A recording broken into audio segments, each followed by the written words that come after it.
All right, so welcome back. Video number 2 about the endocrine system as we move on.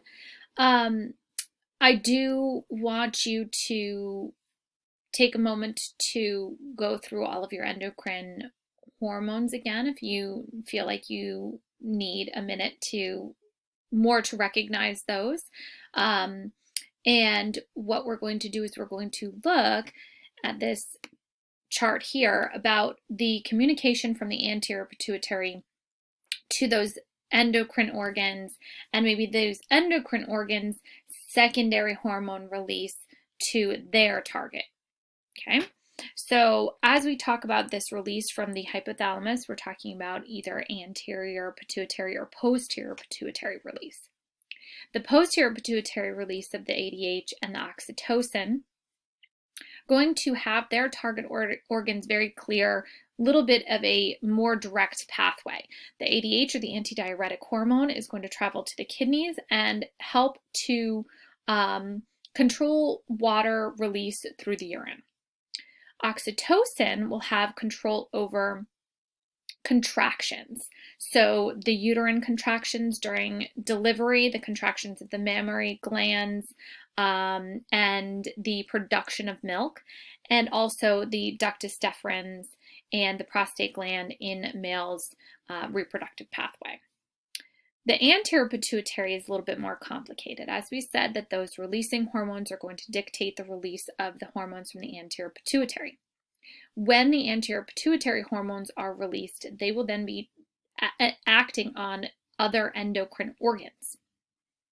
So your ACTH is going to head towards that adrenal gland. Okay, we have both our adrenal medulla and our adrenal cortex that will be responsible for releasing different communication hormones. Now remember that we have our nervous system control acting upon the adrenal gland as well, and we will have our epinephrine, norepinephrine, and our cortisols, our glucocorticoids, coming from the adrenal gland. Our thyroid stimulating hormone is going to obviously trigger the thyroid gland. The thyroid gland is going to release our hormones T3 and T4 into the bloodstream. Now, the thyroid hormones actually act on just about everything in the body, and they have really strong control over not only the growth, especially in children, but if we talk about our thyroid issues, our hypothyroidism or hyperthyroidism, we're talking about things like overgrowth in the body. We're talking about things like Graves' disease. There's a good video when you get off of here. Click on to look at the video about Graves' disease, the link on the module as well. Now, our basic basal metabolic rate is also controlled by our thyroid hormones, which is why we talk about it, the effect on almost all of the cells in the body. Our growth hormones, when they're released, will affect not only the liver. We're going to see some somatotropins being released and affecting our bones, our muscles, etc. But our growth hormones are really important to regulating in children, especially through those growth years prior to puberty, regulating the size of the growth of not only our normal cells, but also the rest of our body as well. I'm going to click over. We're going to look at some examples of overgrowth, which we'll see gigantism and acromegaly. Now, this is one of the more famous sort of historic examples of gigantism. This is Robert Wadlow, and Robert Wadlow was 8 feet 1 inch tall, and he suffered from what is called gigantism. Gigantism occurs when, in children, an excess or a hypersecretion of growth hormone is released. This causes the over-enlarged body, and because it's happening in children, it is fairly proportional. Okay, the body just grows larger, and the whole body grows larger. So all of the cells and bones, muscles, etc., will grow in a proportionate manner. The difference here between gigantism and acromegaly is acromegaly occurs in adults.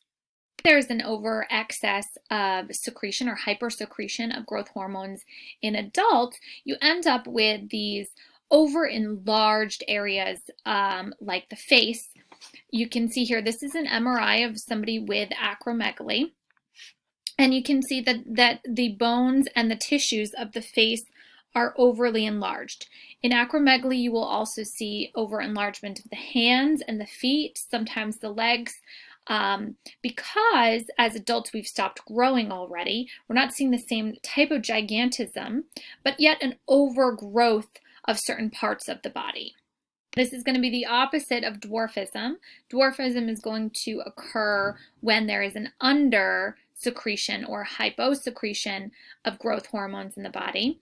And this obviously is beginning in utero, and there can be certain things that will affect the growth, like Turner's syndrome, that affects growth through childhood and can cause smaller statures. But typically dwarfism is going to be seen in utero, and development will continue on a smaller scale from there. I think that we all can recognize this very large difference between dwarfism and hyposecretion and gigantism or acromegaly, and this hypersecretion of our growth hormones, and the proportionate changes that will occur between childhood and adulthood. When our bones have fused and there's nowhere else for the body to grow, then things begin to grow in excess from there. Now, PRL or prolactin is going to be seen only in lactating females. So when the mammary glands are active, then this prolactin will cause the release and stop the inhibition. The prolactin inhibiting hormone is going to be present all other times except during times of lactation.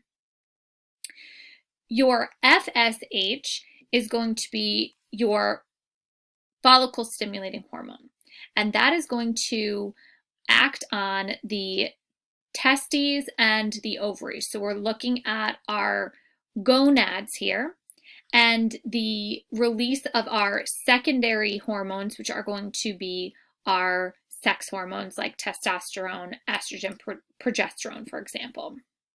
The luteinizing hormone, or LH, has to do with our cycles through the body. So we'll see that when we talk about the reproductive system and the presence of different hormones during these cycles that we move through on a monthly pattern. Now, we do also have a sort of less talked about hormone, which is our melanin stimulating hormone, or melanocyte stimulating hormone.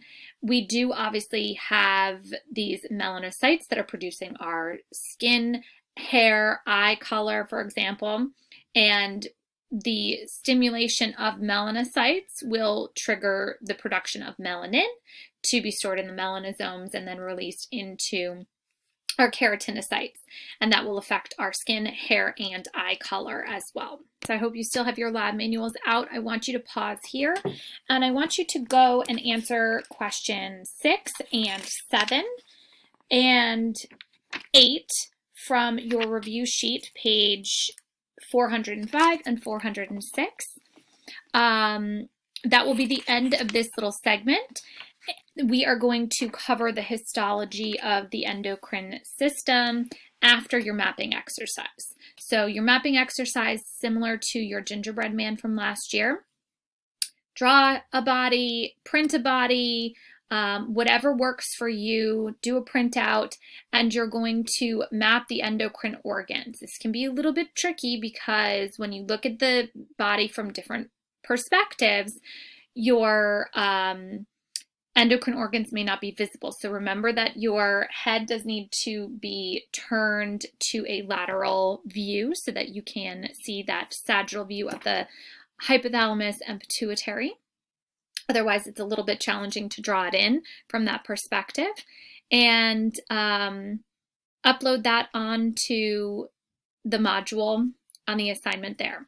Now, please, I know that the gingerbread man was a little bit of an intro project and a little bit messier, but take your time. It doesn't need to be perfect. I don't expect all of us to be artists, but please take your time and really map out the endocrine organs, make sure that they are accurate and that they are clearly labeled. Okay, and I will see you back for another video on the histology after you've gone through the next steps of your module.